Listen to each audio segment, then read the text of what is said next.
ഇവിടെ വലിയൊരു കൂറ്റുണ്ടെന്ന് കേട്ടല്ലോ. എന്താണ് പേര്? ഗോപാലൻ. ഒരു മികച്ച ഭരണത്തിന് ഏറ്റവും മികച്ച ഒരു പ്രതിപക്ഷം ഉണ്ടാവണം. എവിടെയായിരുന്നു 3-4 ദിവസം? കാണാതായപ്പോൾ സന്തോഷിച്ചു. ആരെങ്കിലും തല്ലിക്കൊന്ന് കാണുമെന്ന് കരുതി. കോൺഗ്രസ് എന്ന രാഷ്ട്രീയ പാർട്ടിയോടോ വി ഡി സതീശൻ എന്ന മുഖ്യമന്ത്രിയോടോ രമേശ് ചെന്നിത്തല എന്ന ആഭ്യന്തരമന്ത്രിയോടോ ആരോടും 1% പോലും വിരോധമില്ല എന്ന് മാത്രമല്ല, ഞാൻ അവിടുത്തെ ജോലി രാജിവെച്ചു ഇവിടെ ജോയിൻ ചെയ്തു. തക്ക സമയത്ത് മറുകണ്ഠം ചാടിയ നിന്നെ എങ്ങനെ ഞങ്ങൾ നമ്പും? വിരോധമില്ല എന്ന് മാത്രമല്ല, ഇവരോടൊക്കെ എനിക്ക് വ്യക്തിപരമായിട്ട് വലിയ സ്നേഹവും വലിയ അടുപ്പവുമാണ്. ഇതിനെ വല്ല മയക്കുമരുന്നും കുത്തിവെച്ച് കാലാകാലത്തേക്കൊന്ന് മയക്കി കിടത്താൻ പറ്റുമോ? ഇവരെ കൊണ്ട് ഞാൻ തോറ്റ്. കഴിഞ്ഞ 10 വർഷം പിണറായി വിജയനെ അതിശക്തമായി വിമർശിക്കുന്ന സമയത്തും ഞാൻ പറയുന്നൊരു കാര്യമായിരുന്നു, പിണറായി വിജയനെ ഞാൻ വിമർശിക്കുന്നത് പിണറായി വിജയൻ എന്ന് പറയുന്ന വ്യക്തിയോടുള്ള വിരോധം കൊണ്ടല്ല. ഈ ചെക്കനെന്ത് പറ്റി? വെറുതെ തല്ലുകൊണ്ട് ചാവാനാണല്ലോ ഇവന്റെ വരവ്. കേരളത്തിന്റെ മുഖ്യമന്ത്രി എന്ന നിലയിൽ അദ്ദേഹം ജനങ്ങൾക്ക് വേണ്ടി ചെയ്യുന്ന കാര്യങ്ങൾ അതെന്തിനാടാ പന്നിപ്പ പറഞ്ഞതല്ല, പിന്നീട് വരെ അവസരം കിട്ടിയില്ലെങ്കിൽ ജനോപകാരപ്രദമല്ലാതെ പോകുന്ന നിമിഷങ്ങളിൽ ജനങ്ങൾക്കിടയിൽ നിന്ന് ഉയരുന്ന രോഷങ്ങളെ ഞാൻ എന്റെ ശബ്ദത്തിലൂടെ അറിയിക്കുകയാണ് ചെയ്തതെന്നും, താനൂർക്ക് ചക്ക തിന്നാൻ ചെന്നാ പറയും ചക്കയെല്ലാം തമ്പാനൂർക്ക് പോയി. ആ രോഷങ്ങൾ അദ്ദേഹത്തിന് മനസ്സിലാക്കാൻ കഴിഞ്ഞാൽ കൂടുതൽ മികച്ച രീതിയിലുള്ള ഭരണം നയിക്കാൻ അദ്ദേഹത്തിന് കഴിയും.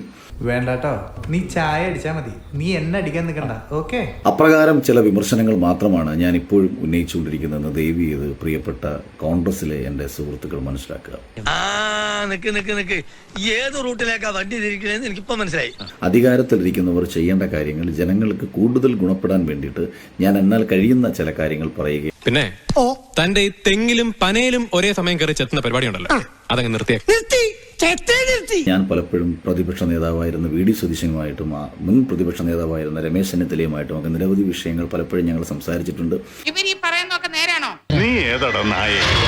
ഞാൻ നിരവധി കാര്യങ്ങളൊക്കെ തന്നെ എൻ്റെ സോഷ്യൽ മീഡിയ വഴി അറിയിച്ചിട്ടുമുണ്ട്. ചിലതൊക്കെ തന്നെ അവരുടെ ആഗ്രഹങ്ങൾ ഞാൻ അതേപടി അറിയിക്കുകയായിരുന്നു. ചിലതൊക്കെ എൻ്റെ ചിന്തകളും എൻ്റെ കാഴ്ചപ്പാടുകളും. അത്തരത്തിൽ എൻ്റെ ചിന്തകളിൽപ്പെട്ട ഒന്നായിരുന്നു സത്യത്തിൽ ഈ വാഹന മോഡിഫിക്കേഷനുമായി ബന്ധപ്പെട്ട ഒരു കാര്യം എന്ന് പറയുന്നത്.